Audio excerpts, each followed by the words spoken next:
What's up, everybody? This is Uncommon NASA. I'm here with Samurai Banana, who just put out his album Just Tired, here with us at Uncommon Records. And, me and Fuse, we've done a couple of these conversations. We did one for Painkiller Boutique, we did one for Only Child, we did flashback sessions for Masai based paper mache. So, something that we like to do at the channel now is really talk to the artist about the album and kind of go deep into it in ways that maybe like press interviews may or may not be able to do. But yeah, let's bring in Samurai Banana now. Hey, what up? So, one thing I want to say about the record that I think drew me to it, along with sort of the meaning and the cohesion and the themes of the record that really drew me in at that time when I heard it. One thing that's really appealing about it, I think, from a listener point of view and from my point of view, and we've talked about this a little bit off air, is this is sort of a record with a hip hop ethos, because that's who you are, but it also touches on like a lot of different genres. We had like some trouble actually like trying to define like what subgenre of electronic music is this exactly. Mhm, It's something we talked about a lot, the two of us, and in general. mhm. Talk about how even stepping away from the concepts and the themes and the art of it, but talk about how you've landed just personally on being able to create a record that has such a different feel than anything else in terms of just the amount of genres that maybe it's influenced by, or maybe you just landed at those different subgenres naturally. Like, just talk about the process of creating something that wasn't married to a certain kind of drum or a certain kind of genre or a certain kind of sound. Mhm. Well, I mean, to me, I've always viewed it as, like an instrumental hip hop record, just like at its core. Um, and it definitely like plays around with a lot of different stuff. Um, but I think that really ultimately what that is more about is just sort of, the diverse music that I came up listening to. I mean, I'm not trying to say that like, other producers are only limited to like a certain number of genres. I'm not trying to like talk down to people. But when I was, like coming up, like I was listening to a bunch of rap, mainstream and underground, and also listening to a bunch of electronic music and like down tempo records. Like I was heavy into Ninja Tune and Warp Records when I was like when I was a teenager. I still follow them. I still love a lot of what they put out. Um, and that sort of stuff has always appealed to me. Um, and I just sort of like, my style just sort of progressed in this direction. Um, I've always just most of the things that I make as like, okay, this is a beat for someone to rap over. Um, and pretty much all of these tracks, you know, originated that way. Is I made these things, I made like loops of stuff, and I was like, maybe someone will rap over this. And you know, just sort of never happened. I'm really bad about, trying to like send beats to people. Um, Mostly for like a really long time, you know, the way that I collaborated with people is they came to my house or just straight up lived with me. Like like human error with Dunce Cap, like that came about because I lived with him for a little bit, and we mapped out beats for him to use, and he wrote to them. But so like, I wasn't like really like sending beats to people. Um and so these just sort of, you know, I don't know, like just sat were like kind of hanging out by themselves. And then sort of like I kind of just sort of decided that I wanted to put out an album, and I went through all the things that I made in the past several years, um, and picked out things that I thought could stand alone on their own feet, and put them together. Sent that to a few friends, and to get what their feedback on like what they thought was good, um, what they thought was. I feel like I have deviated from the question, but um, It's funny though, because because this, you actually led me into my next question. But one of my questions that I wanted to run by you is, I think we've talked about this off air too. So I talk about with a lot of people over the years is my process personally when I create things is I'm very insular. Like I like to create things. I really don't play much for anyone. I certainly Mhm, don't ask anyone's opinion of what I'm doing until it's done.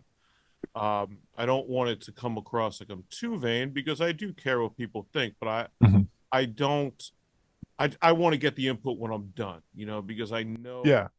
I know where it's going, and maybe the person I'm playing for doesn't understand what it's going to sound like mixed or whatever. And because I'm a mix engineer as well, like Mhm, I get into that zone where I'm like, no, I don't want to play this. I didn't even play you like the guilty stuff that I did until it was all done, and then I played mhm.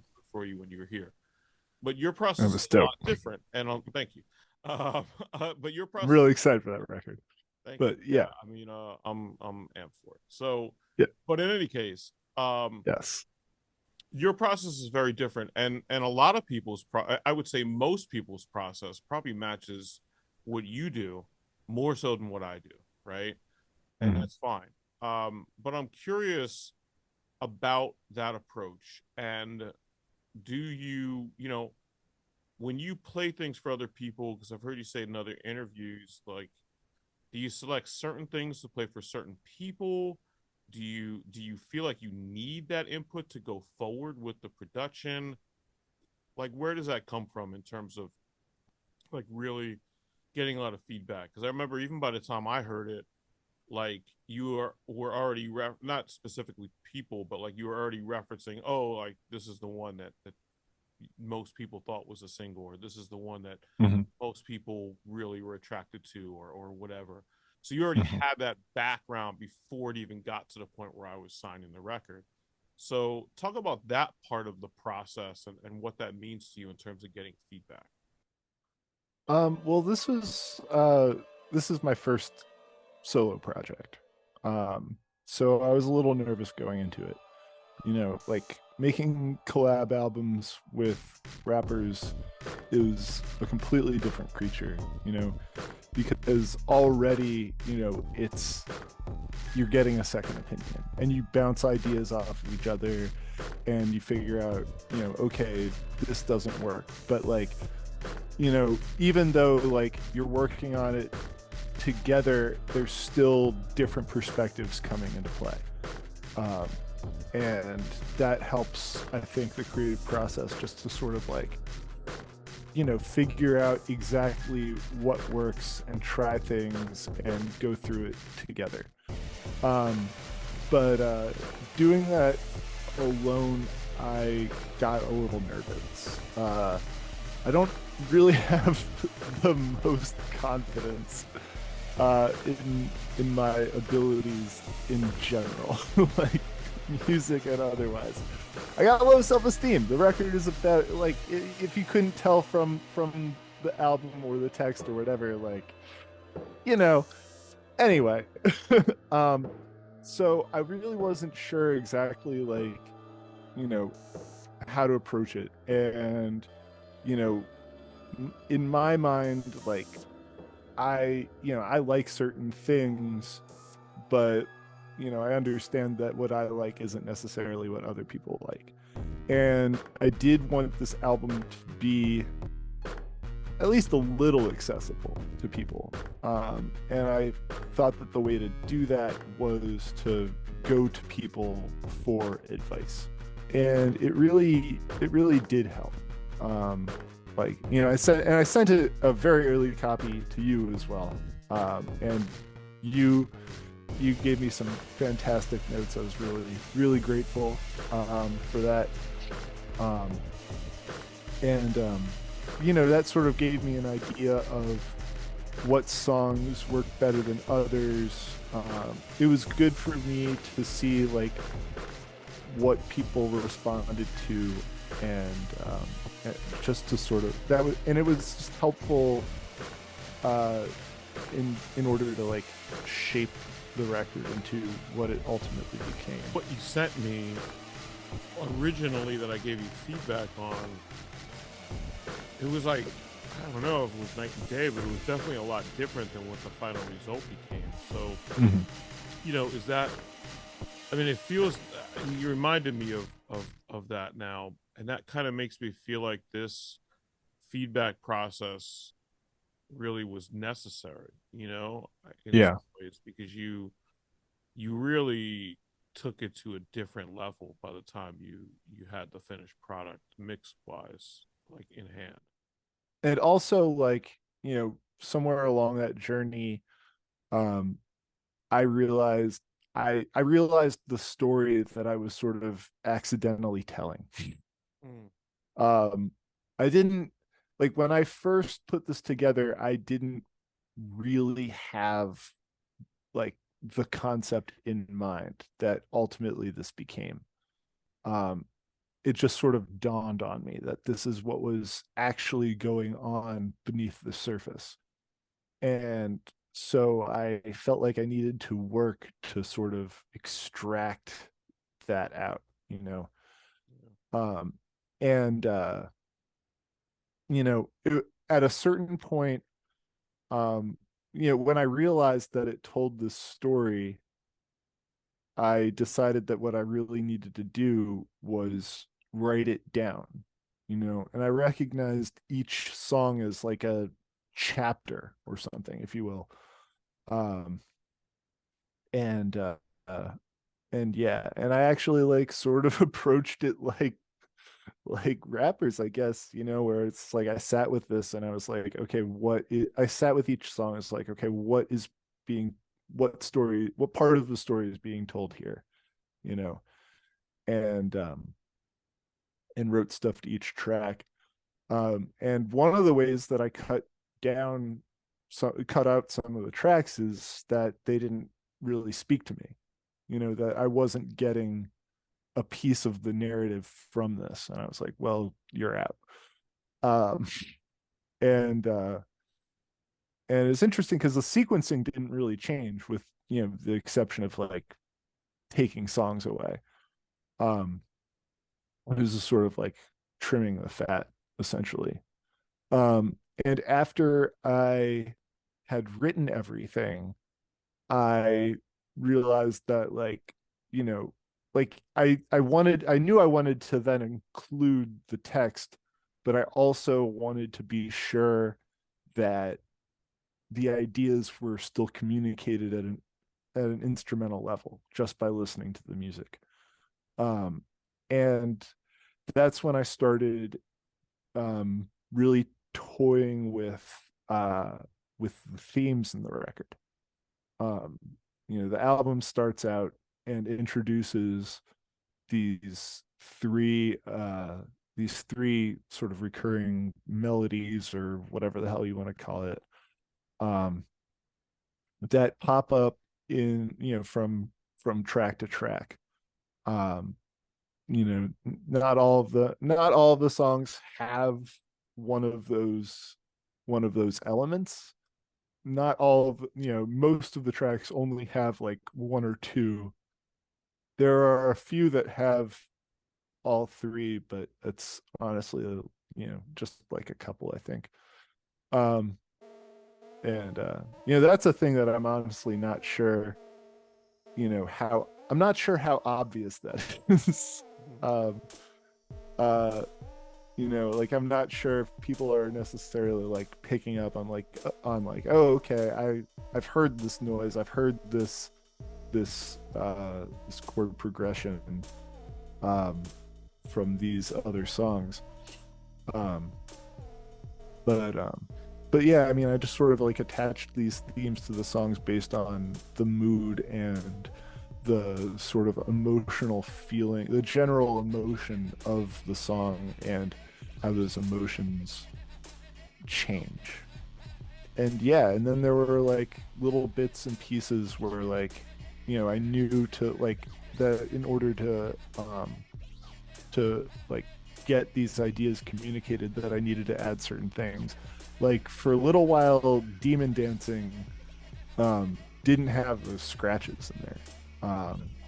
And I listened to it and I was like, okay, what I need here is I need to hear the people laughing at me in that song, because the song is basically about me sort of like on the verge of a breakdown, um just fucking partying and smoking and drinking a bunch, sort of going, this was in my college days where we were just all really going hard, and I was like really just sort of throwing myself into it in this very uh like kind of very harmful way, where I was just like, I really don't fucking care if I live or die.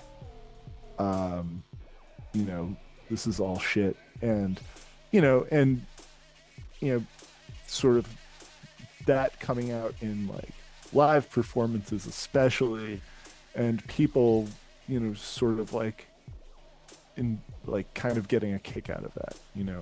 Like the text of that is basically like, hey, check this guy out, isn't he entertaining even though he's just completely fucking spiraling. um so for that, like I knew like I needed to hear the laughter.